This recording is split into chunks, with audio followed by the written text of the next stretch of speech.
Sports time நேர்கள் அனைவரையும் மற்றும் ஒரு காணொலி வாயிலாக சந்திக்க கிடைத்திருக்கிறது. மட்டற்ற மகிழ்ச்சி அளிக்கின்றது. பல்லைகளவில் இலங்கை சிங்கங்களுடைய வீழ்ச்சி இங்கிலாந்து அரையிறுதிக்கு நெருக்கமா? இன்று பல்லைகள மைதானத்தில் நடந்த சூப்பர் 8 சுற்றிலே இங்கிலாந்துக்கு எதிராக ஆடிய இலங்கை அணி காட்டிய ஆட்டம் ரசிகர்களை கண்ணீர் விட வைத்திருக்கின்றது.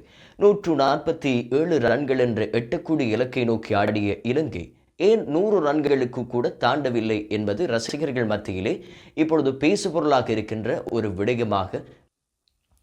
தசுன் சாணக்கவின் போராட்டம் வீணாகானது எங்கே? இன்றைய போட்டியின் அக்கு வேறு ஆணி வேறு அலசல்கள் வீடியோவில் பார்ப்போம். இலங்கை அணி தலைவர் தசுன் சாணக்க டாஸ் வென்று பந்து வீச்சை தேர்வு செய்தார். ஏன் இந்த முடிவு? மைதானத்தில் நிலவிய மேகமூட்டம் மற்றும் பல்லேகல ஆடுகளத்தினுடைய ஆரம்ப கட்ட வேகமாகியவற்றை சாதகமாக்க சாணக்க நினைத்தாரோ தெரியவில்லை. ஆனால் பந்து வீச்சாளர்கள் சிறப்பாகத்தான் முதலில் செயல்பட்டார்கள். வெற்றர்கள் சொதப்பியதுதான் இலங்கை அணியினுடைய தோல்விக்கு முக்கிய காரணமாக இருக்கிறது. அந்த அணி ஒரு கட்டத்திலே 180 ரன்களை தாண்டும் என எதிர்பார்க்கப்பட்டது. ஆனால் இலங்கை பந்து வீச்சாளர்கள் சளைக்கவில்லை. இங்கிலாந்து அணியினுடைய மற்றைய வீரர்கள் அடுத்தடுத்து பெவிலியன் திரும்பிய போது சால்டு மட்டும் நிலை குலைந்து விடாமல் 62 ரன்கள் 40 பந்துகளுக்கு விளாசினார். இளம் வீரர் துனித் வெள்ளாலகினுடைய ஆட்ட நாயகன் என்று கூட சொன்னால் மிகையாகாது. ஜோஸ் பட்லர் போன்ற ஜாம்பவான்களை தனது சுழலில் சிக்க வைத்தார். 3 விக்கெட்டுகள். தீக்ஷண மற்றும் மதுசங்க கட்டுக்கோப்பாக பந்து வீசி இங்கிலாந்தை 146 ரன்களுக்குள் ஓரளவு முடக்கிவிட்டார்கள். இங்கிலாந்து அணியினுடைய நடுவரிசை பெட்டிங் இலங்கை சுழற்பந்து வீச்சாளர்களிடம் திணறியது. அவர்களுடைய பலவீனத்தை அழகாக மைதானத்தில் காட்டியது.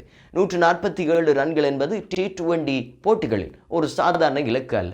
ஆனால் விதம் ரசிகர்களை அதிருப்தி அடைய செய்திருக்கின்றது. பவர்பிளே ஆட்டத்தில் பத்தும் நிசங்க மற்றும் குசல் மெண்டிஸ் ஆகிய இருவர்களுடைய ஆட்டமும் அவசரப்பட்ட ஷாட்களை ஆடி அவுட் ஆனது இலங்கையினுடைய முதுகெலும்பை உடைத்தது போன்று இருந்தது. சுதப்பிய இங்கிலாந்து பந்து வீச்சில் மிரட்டியது. குறிப்பாக வில் ஜாக்ஸ் எடுத்த 3 விக்கெட்டுகள் போட்டியினுடைய போக்கையே மொத்தமாக மாற்றிவிட்டது. ஆர்ச்சனுடைய பவுன்சர்களை எதிர்கொள்ள முடியாமல் கமில் மிசார போன்ற இளம்பேர்கள் தடுமாற்றம் அடைந்து விட்டார்கள். தனியொருவனாய் தசுன் ஒரு புறம் விக்கெட்டுகள் சரிந்தாலும் தலைவர் தசுன் சாணக்க 30 ரன்கள் எடுத்து கௌரவமான தோல்வியாவது பெற்றுக் கொடுத்தார் இலங்கை அணிக்கு. குசால் மெண்டிஸை பொறுத்தவரையில் குசால் மெண்டிஸ் தேவையில்லாத ரிவர்சிவ் போன்ற எட்ட முயற்சித்த போது ஆரம்பத்திலேயே அழுத்தத்தை காட்டி ஆட்டமிழந்து சென்று விட்டார். பெத்தும் நிசங்கவினுடைய லைன் தவறிய ஷாட் பவர் பிளே மொத்தமாக வீணாக்கி போட்டு விட்டது. முதல் பந்திலே அவுட் ஆனார். மிடில் ஆர்டர் மொத்தமாக சரிந்து விட்டது. வில் ஜாக்ஸ் மற்றும் லியம் லிவிங்ஸ்டன் போன்ற பேட்டிங் மற்றும் பந்து வீச்சு என இரண்டிலும் கலக்கும் வீரர்கள் இங்கிலாந்துக்கு ஒரு புறம் பெரிய ஒரு பலமாக காணப்பட்டார்கள். மறுபுறம் இலங்கையினுடைய ஃபீல்டிங்கை பொறுத்தவரையிலே தவறவிட்ட ரன்களை இங்கிலாந்து தனது அபாரமான ஃபீல்டிங் மூலம் தடுத்து நிறுத்தியது ஓரளவு. அணியினுடைய முக்கிய மேட்ச் வின்னர் வனிந்து ஹசரங்க காயம் காரணமாக இல்லாது இலங்கை அணியினுடைய ஆன்மாவையை பறித்தது போல் இருக்கின்றது.